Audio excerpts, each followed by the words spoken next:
and you still have the notion that this world can still be redeemed and can still live in peace, and there's still a child within you that still has the innocence that hasn't been driven out from you by all the things the adults are doing, I hope you'll listen also.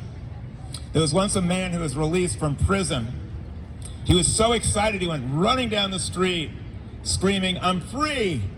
I'm free! I'm free at last!" And a child heard him and say, "So what? I'm 4." My friends, we want to be able to hear the children of Ukraine be able to cry out, "I'm free! I'm free! I'm free at last," because they are free in theory, but because of this horrific war, they are not free to live their lives in peace and tranquility, not free to go to school, not free to be able to not have to worry about being hurt or injured or being orphaned or being carried off as prisoners of war to Russia to be brainwashed and indoctrinated. My friends, I always have my Frisbee. Always take this around when I go to a park. The Frisbee teaches us something important. Do any of the kids here know what causes the Frisbee to fly? Why, when you throw it, doesn't it just go down to the ground? This Frisbee is held aloft by an invisible force that we call air. You can't see it, but it's real. If it wasn't here, we would not live more than a few seconds. Air is necessary for survival. And the human being is held aloft by an invisible force. It's called freedom. It's called love. These forces are being attacked by Russia. The force of freedom and liberty and love and education is being systematically attacked by Russia. And it's not just Ukraine. They want to destroy freedom throughout the world. They want to destroy the freedom that we cherish here in the United States. They want to replace democracy with a mockery of freedom. They want to take a sovereign nation and erase it from the face of the earth. My friends, we Jews know what it's like to have other people try to erase us from the map and to destroy our identity and to wipe us out. That is why so many Jewish people have risen up in outrage and disgust over what is going on in Russia and have complained bitterly. But my friends, it is not enough to defend Ukraine. And I do congratulate the United States for defending Ukraine, but that is not enough. Ukraine should not just be defended. Ukraine should be the tip of the spear in an effort by the free world to remove Putin from power forever, hold him accountable, and have him executed for war crimes. This regime must end. And defending Ukraine so that the carnage can go on and on and on, year after year, is not sufficient. I know he threatens the world with nuclear weapons, but the free world cannot be held hostage to a maniac with nuclear weapons. If you take the word nuclear and change the letters around, it becomes unclear. The future of humanity is unclear as long as this madman is allowed to have these weapons. And my friends, I ask you, how moral is it for the United States or for any country to buy even one drop of oil from this regime, or to have one thing purchased from Russia? There should be an automatic, absolute boycott of every product from Russia instantly. We are having a movie shown in the United States very soon. It's called Oppenheimer. I encourage you to see it.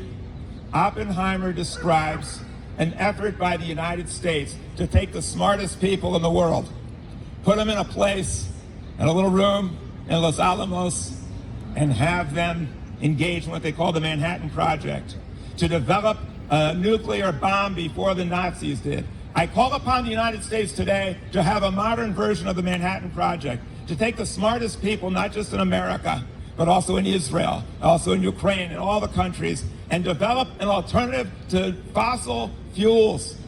Because fossil fuels is making fools out of all of us.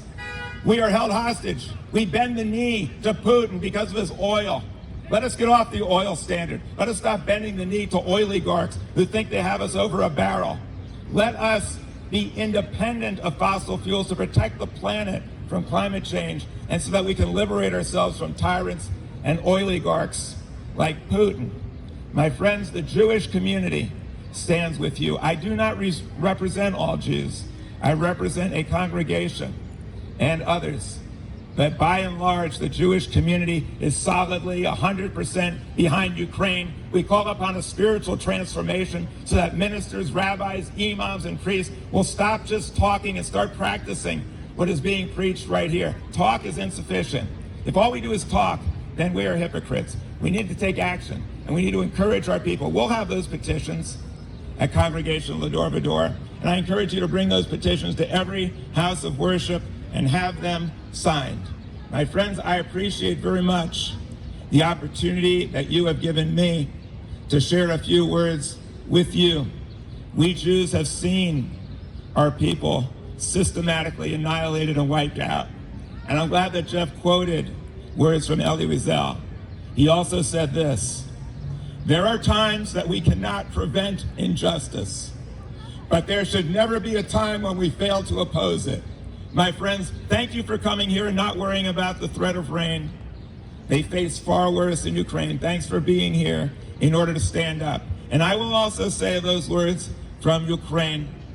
Ukrainia slava, slava heroim, nati slava I smert Putinu. Right? I will say those words. I've had some good teachers from Ukraine. And I'll also say this: together united, we'll never be divided.